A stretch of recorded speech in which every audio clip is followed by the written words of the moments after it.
ஒரு 10 ரூபாய் 13 லட்சம் ஆன கதைய சொல்ல போறேன்.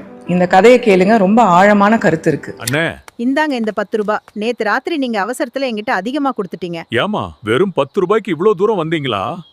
என் கணவர் சொல்வாரு, பண விஷயத்துல நேர்மை இல்லன்னா அது நம்ம பிள்ளைகளை பாதிக்கும். அந்த அம்மா 10 ரூபாய்க்கு இவ்ளோ நேர்மையா இருக்காங்க.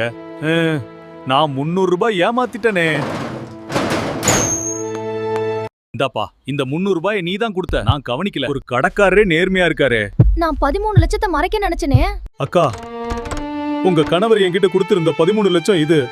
நான் மறைக்க நினைச்சேன், ஆனா முடியல. நாம நேர்மையா இருந்தா அது நம்ம பிள்ளைகளை தேடி வரும்னு சொல்லுவாரு. இந்த லேடி யார் தெரியுமா? ஃபர்ஸ்ட் சீன்ல ஷாப்கீப்பருக்கு 10 ரூபாய் ரிட்டர்ன் பண்றதுக்காக போய் கொடுத்தாங்கல்ல, அந்த லேடி தான் இந்த லேடி. நல்லவங்களை கடவுள் சோதிப்பாரு, ஆனா எப்பயுமே கைவிட மாட்டாரு. இந்த உலகத்துல ஹானஸ்டா நடந்துகிட்டா அதுக்குண்டான பலன் எப்பயுமே கண்டிப்பா கிடைக்கும்.